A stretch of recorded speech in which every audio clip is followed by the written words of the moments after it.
Nilqa l-sekwaċi tal-Kamra Sportiva fl-aħħar ħadd pjaċir nara logħba li kontili ma nara mill-Liverpool.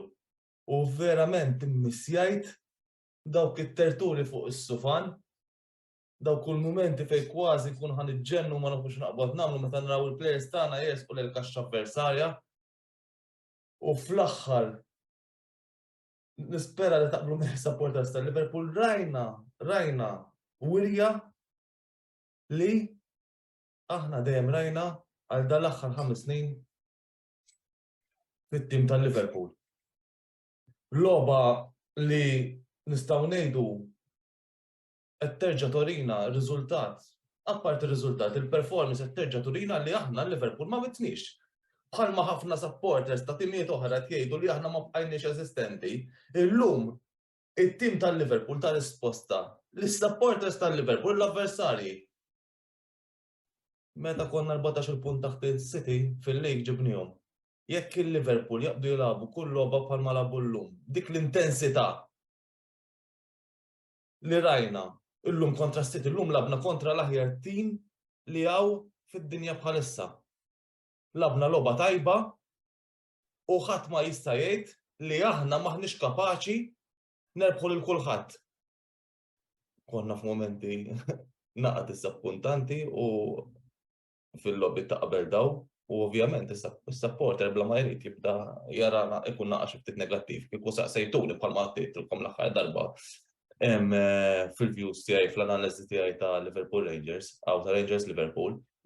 Għattilkom li mhux qed nara li ħanerbħu l-logħba aktar draw u hekk nerbħu bonus. U llum kien bonus, però il-wirja kienet tant affaxxinanti, tant labna tajjeb li Jurgen Klopp u l-iskwadra tiegħu għalqet ħalq kulħadd. Illum kont aktar li nistenna draw. Qabel il-logħba x'rajt il-line-up, rajt il-James Milner f'dik il-pożizzjoni u rajt li Darwin Núñez eżempju ma bedix. U rajt li forsi konna neqsin minn players li huma importanti għalina. Qed ħanitilfu bl-iskorta li dawwiet ħankun onest. Jiena misni nistħi ma nemminx kultant fit-tim tiegħi. Meta aħna t-tim tiegħi, it-tim tagħna insomma tal-Liverpool. Konna kemm il-darba dawwarna mumenti ħżiena f'mumenti tajbin. U illum huwa sinjal ċar li l-Liverpool għandhom biex jilagħbu għandhom biex ikunu l-aħjar tim fl-Ingilterra. Il-futbol tagħhom illum erġa' ħadd pjaċir narah. Kont ili ma nara logħba tal-Liverpool fejn hu pjaċir. Laqqas is-sebab wieħed ta' kontra Rangers ma għalkemm skujajna ħafna gost. Anke llum kieku ġejna b'xejn għamilna wirja tajba.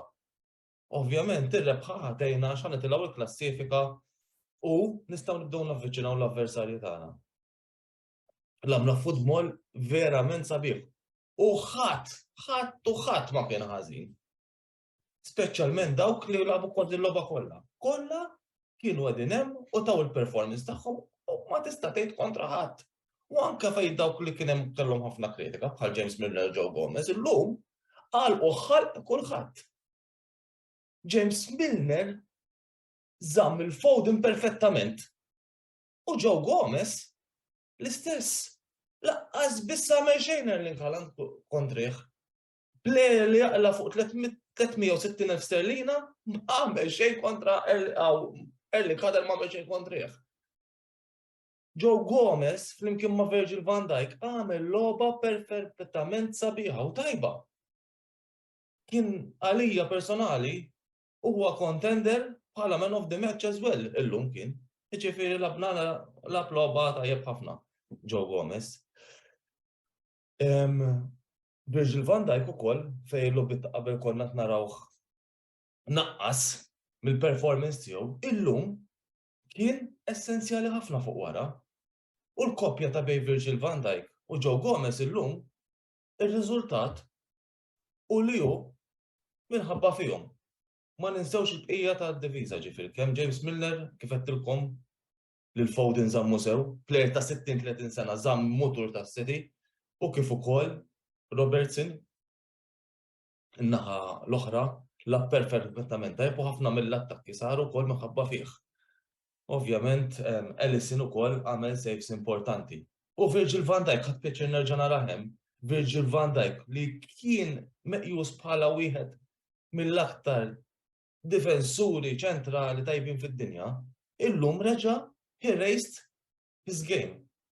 U dan qed imorru fil-bidu tal-istaġun. Meta l-Erling Haaland kienu saqsewh minnu l-aħjar difensur tal-Premier League u kien qal l-iktar difensur diffiċli qed kontrih huwa Virgil van Dijk. U llum kien riżultat tal-kliem li qal Erling Haaland. Virgil van Dijk għamel performance tajba ħafna. Ħadd pjaċir ukoll nara lil Fabinho. Fabinho llum bħala central defensive midfielder lagħab tajjeb ħafna u qaqqad lid-diviża flimkien mal-midfield. U Thiago wkoll il-koppja ta' Thiago u Fabinho ħadd ma jista' jgħid xejn kontrija. Labu tajjeb, ħolqu l-azzjonijiet, għenu ħafna lit-tim, sibnihom f'kull parti tal-ground, żewġ midfielders li llum Thiago wkoll ħareġ il-potenzjal ta' Fabinho. Fabinho konna ma naraw jilgħab f'dik il-pożizzjoni ta' central defensive midfielder f'dan il-livell tal-lum. Illum l-intensità ħarġet mit-tim kollu. U biex inkompli nżid fuq millum ma jistax ikun hemm Gergi. Forsi kien hemm naqa' ħin qiebes fin-94th minute meta Trent Alexander-Arnold daħħal fl-aħħar ftit u ħin minnhom kienu jattakkaw minn fuq u reġgħu sabuh bħala the weakest link is-City. Ora qed nitkellmu fl-aħħar tat-tim imma ma ninsewx li Trent Alexander-Arnold saqajh kienu għadhom friski. Jien mhux qed neskludi li Joe Gomez għandna ntuħ ċans u hekk Trent Alexander-Arnold ma jkunx tal-livell f'dik il-pożizzjoni huwa għandu jieħu f'dik il-pożizzjoni, rwol f'dik il-pożizzjoni biex inkompli nżid kif lagħab illum it-tim. Ovvjament, Diogo Jota mela l-vojt ta' Luis Diaz, id-disappunt li kelli fl-aħħar mhux għax Diogo Jota lagħab ħażin, però jidher li weġġa serjament u hekk jidheru ħareġ minn fuq l-istretcher u nisperaw li ma jkunniex aħbar ħażina fuq ma niddubita, imma għal dak l-aspett irridu nistennew il-kummenti ta' Jurgen Klopp. Jurgen Klopp llum qabżitlu ħadd pjaċir li naħtaq biżlux kienet ikun kwiet wis fuq il-bankina, l-body language tiegħu ma kienx tas-soltu dal-aħħar, però llum ħadd pjaċir narah b'dik il-passjoni kollha tkeċċa rajt ħin minnhom daħal ġew il-linesman hekk min issejjer żball, naf li kien hemm konfużjoni u mbagħad qala l-karta ħamra. Nispera li ma jkunx nuqqas tiegħu fil-logħba li jmiss ta' kontra West Ham ma jħass in-nuqqas tiegħu.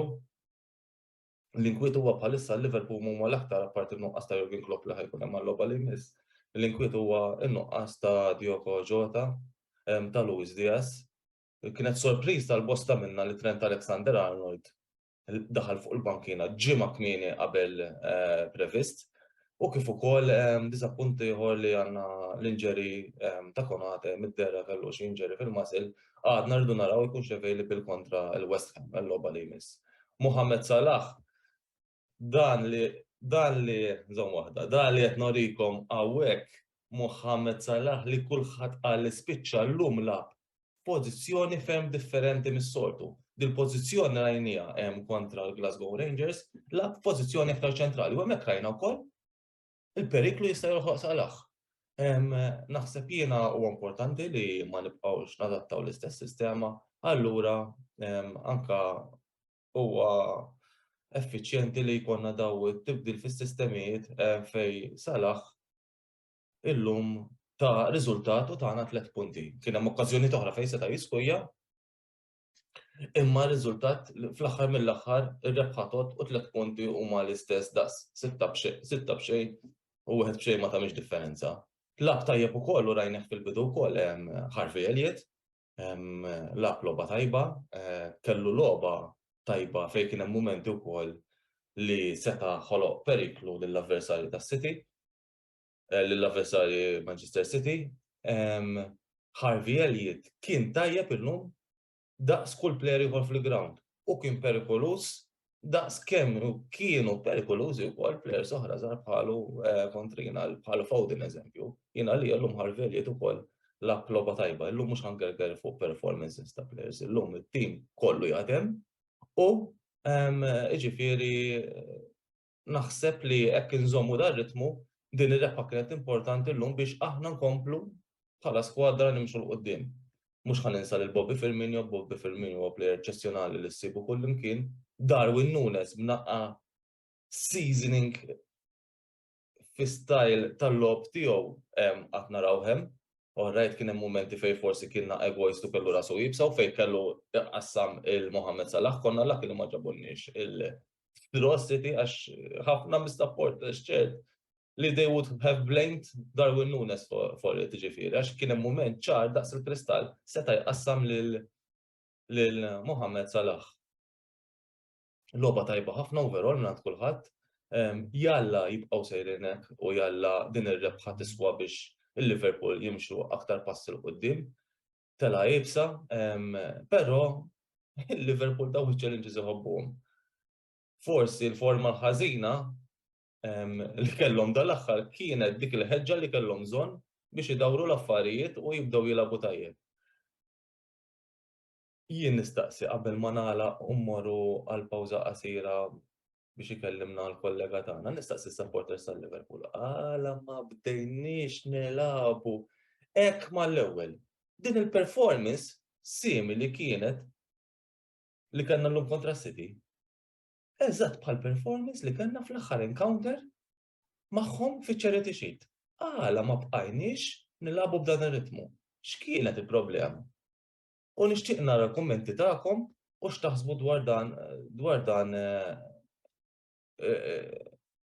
ix-xenarju li qed jgħaddu minnu l-Liverpool. Jien nemmen però li l-Liverpool ħajkomplu mixjin il qudiem u dir-rebħa hi vitali ħafna biex il-Liverpool ħajtilgħu dik il-klassifika mhux ħanejt li ħajrebħu l-lig, però ħajbdew jiġġieldu wara post u wkoll li fiċ-Champions League ħajmorru wkoll aktar tajjeb. U overall ikollhom performances aħjar. Niftakru li fiċ-Champions League kull m'għandhom bżonn il-Liverpool huwa punt, imma punt huwa importanti mhux ġast tgħidlu ma ħammur nilagħbu għal draw. Overall grazzi tal-li segwejtuna, ħanaddu għal pawża qasira u mbagħad ħajkellimna u ħajaddi l-analiżi tiegħu Clayton iċ-ċomba Żammit u ħajdilna kelmtejn dwar il-logħba bejn Milan u Verona mill-partitissima tas-Serja u ngħidlu ħaġa liċ-ċomba Żammit. Salah sema naqa' minnek. Qisu ħajibda jċċaqlaqna, ġifieri tagħta xi ħadd ħsiebi. Jaf jġiblek naqalak fil-fantasy team. You'll never walk alone u see you next time. Ciao ciao.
Il-lejl tajjeb, ħbib tiegħi Milanisti u anke mhumiex li jissegwu il-Kamra Sportiva u li ovvjament issegwu dawn il-videos. Sija fuq il-Facebook page tagħna tal-Kamra Sportiva u ngħidilkom ukoll tistgħu ssegwu dan kollu fuq il-YouTube channel li jismu il-Kamra Sportiva. U min irid jista' wkoll isegwi il-post match reactions tiegħi personali fuq il-lob tal-Milan ovvjament. Bid-lingwa Taljana bħala Milanista Maltese, napprezza anki jekk forsi ma segwux biss, ma jekk tridu anke tagħmluli subscription napprezza ovvjament għax jgħid dejjem nipprova ntella din il-community żgħira li għandi. Issa nitkellmu ftit dwar Verona Milan, logħba li irbaħna 2-1 u ma kienx ħaqna. Ir-riżultat ta' draw kien ikun iktar ġust. Mhix qed ngħidlek biex noqgħod jiena m'għandix problema li nammetti illi fejn kien hemm lob illi kien ħaqna nirbħu ma rbaħniex hekk tisma' illum kien ħaqna nirbħu. Pereżempju ma' Napli ma kienx ħaqna nitilfu assolutament. Illum mal-Verona kieku ġejna draw naf li ovvjament ma ħankun kuntent, però kien ikun riżultat ġust. Illum il-Verona lagħbu coach ġdid, taħt mexxija ġdida, x'qed ngħidlu lagħbu. Il-Verona kienu taħt mexxija ġdida dik ta' Salvatore Bocchetti, ex-player anke tal-Milan, barra tal-Verona, u naħseb illi jekk jibqgħu b'din il-mentalità, ir-riżultati ħajmorru għall aħjar. Dan għaliex Bocchetti lab b'tim iħares il-qudiem, jattakka, jintervjeni f'nofs il-ground, u ma jgħodx jistenna lill-Milan, ovvjament, taqta l-aħħar nofsija biex ngħidu hekk, sakemm wasal il-gol ta' Tonali. Bdew tajjeb, marru le, niskuża ruħi, bdew tajjeb, però morna me fuq aħna, bl-ewwel azzjoni denja tal-Milan, autogol ta' Veloso sfinturat ħafna, wara l-azzjoni sabiħa ta' Leaw. Ġabu dro, żball ta' Kalulu li flok qatt f'postu marjin lil Gabbja, kellu pleru fuq Gabbja ma stax nifhem għalfejn mar jgħin lil-Gabbja meta qed jimmarka d-reżor wieħed u ħalla l-pożizzjoni waħdu, u mbagħad kien beżżur Gabbja li mallum mismiegħu u spiċċa fix-xibka. Skur jgħin għal-gol ta' 2-1, però nifakru li il-Verona laqtu anke l-lasta b'arazzjonijiet tajbin oħrajn. Ma qbilx ma Pioli f'ċertu affarijiet. Eżempju, Ben-Nasser ma tistax iżommu fuq il-bank. L-aqwa plejer tal-Milan s'issa dal-istaġun fl-imkien ma Leaw u Tonali u ma jibdix mill-bidu. Ma tistax tħallih fuq il-bank. Għaret, il-prova l-għadli l-lum, hija tajba. Mela le, għalhekk qegħdin hemm il-plejers biex tipprovhom. Biss jassin nikkonfermajna fuqhom illi għandu futur, però għalissa għadu mhux ta' Serja. Mhux mhux ta' Milan, ta' mhux ta' Serja. Għal-raġuni li hu dribbler bal-nofs għandu, teknika viżjoni, kemm trid. Biss jonqsu dik il-kattiverja, il-grinta u li kunna iktar veloċi f'ċertu affarijiet. Għadu da xejn lura, speċjalment għal-fatt li jirtira bħala trekkwartista. Bħal meta pereżempju ngħidu fuq dik Ketelare għandu bal-nofs għandu viżjoni, eċetera. Forsi nazzadda ngħid li għandu iktar viżjoni minn dik Ketelare. Ketelare mhux fast, imma jfixxidja ġismu bil-ballun biex niftehmu. Mill-banda l-oħra mbagħad joqsu l-grinta, wadli wkoll dawn affarijiet li Pioli irid jaħdem naqra fuqhom biex inkunu aħjar. Ħanajt xi ħaġa dwar plejer Tonali. Tonali l-aħħar l-iskurja kien fit-8 ta' Mejju. Fej? Ġo dal-grounds, ġo l-Bentegoli. Jaddu eżattament 5 xhur, Ġunju, Lulju, Awwissu, Settembru, Ottubru, 5 xhur. 5 xhur u ġimma biex ngħid eżatt. U propju llum jerġa' jiskurja ġo l-Bentegoli fis-16 Ottubru. Importanti nsemmi xi ħaġa. 16 Ottubru nixtieq nagħti l-awguri tiegħi minn qalbi lill-membri kollha tal-Milan Ultras Malta. Li llum jalqu 16 sena nagħlqu anzi xina parti minnhom nagħlqu 16 sena minn mindu infetaħ dan il-grupp. Kien 16 Ottubru tas-sena 2006 u l-ewwel partita kienet Sampdoria Milan. Illum Verona Milan fis-16 Ottubru. Is-sena l-oħra Milan Verona fis-16 Ottubru ukoll kienet San Siro rbaħna 3-2 li darba rbaħna 2-1. Meta rbaħna 3-2 sena oħra kien ħaqna fuq li ħaqna konna aħjar minnhom u anke kien hemm deċiżjoni arbitrali il-penalty illi kien tefa' il-Verona 2 minn fuq kien faul fuq Romagnoli. Meta ir-referi taħ faul ta' Romagnoli fuq Kalinic mhux se jersbal kien il-plejer tal-Verona u skurjaw il-ballu ta' 2 dak li mbagħad ġara li ġara. Din id-darba żbalji arbitrali ma kienx.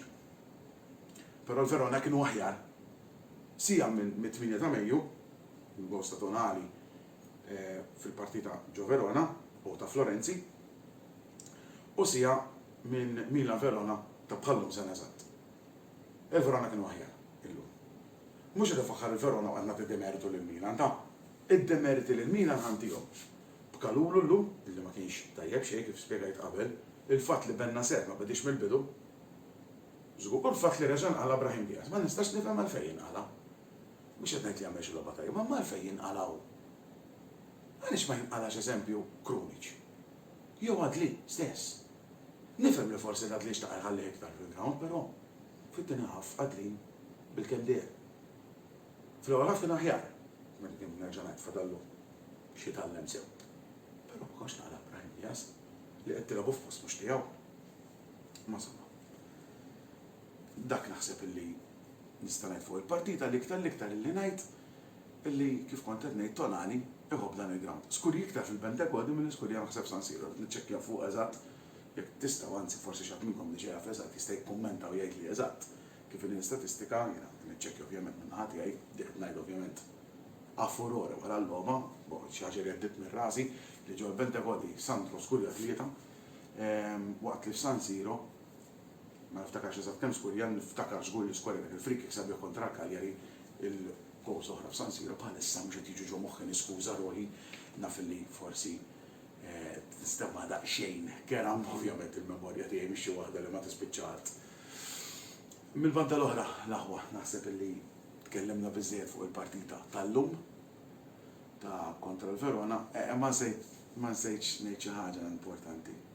Leaw, ħadd iffirma dak il-kontratt għax l-editur naf li kun qed jistennija dik li nsemmiha, allura ħanerġa' ngħidlek rafa. Iffirma dak il-kuntratt. Importanti li nsemmiha s-sodu nsemmiha fuq tat-Taljan ma semmejtix allura semmejt hawnhekk biex l-editur ikun jista' jara żgur. Minn ħadi għaj daqshekk nista' ngħidilkom l-appuntament li jmiss fuq il-Kamra Sportiva huwa għal botta u risposta nhar il-ħamis li ġej fuq ovvjament il-paġna tal-Facebook tagħna fejn ħajġi diskuss il-kampjonat BOV Premier. Jiena ma tantx jien espert tal-kampjonat Malti, biss kien hemm partita tajba dan il-weekend. Il-Ħamrun li naħseb li għandhom l-aqwa skwadra bħalissa fil-kampjonat Malti u Birkirkara illi qed jagħtu lob kbir tas-season u kontra l-Ħamrun u rew li jistgħu jiġildulhom sewwa l-kampjonat. Però mhux diskors tiegħi xi ngħid ovvjament bħalma tilkom jiena minix espert tal-kampjonat Malti, mill-ftit illi rajt, ovvjament rajt anke l-Ħamrun kemm avvanzaw fl-Ewropa, u naħseb illi fil-verità bħala skwadra il-Ħamrun qegħdin livelna iktar għoli. Biss ma jfissirx li Ħamrun ħajdu lik. Ifisser li hemm timijiet oħra bħal ngħidu aħna Gżira, bħal ngħidu aħna Birkirkara u s-sorpriża Gudja. Mhux hemmhekk Gudja jgħidu lik. Però dan jiġi diskuss kollox, diskussjoni sħiħa nhar il-ħamis li ġej fil-programm Botta u Risposta fejn ovvjament l-editur Antonello Bella se jkollu l-mistiedna jitkellmu fuq il-kampjonat BOV Premier. Min-naħa tiegħi ovvjament l-appuntament li jmiss huwa Milan Monza, partita ħad intlab nhar is-Sibt fis-Sibta fejn il-kampjonat il-logħba tal-kampjonat li jmiss. U mbagħad wara tirritorna l-UEFA Champions League. Nisperaw li nkunu f'tim aktar aħjar ngħidu aħna bikjerti kitilari u majnjan li suppost għandhom jirkupraw għal kontra il-Monza. Daqshekk minn ħadi għallum il-lejl tajjeb lilkom u niltaqgħu nhar Sibt li ġej.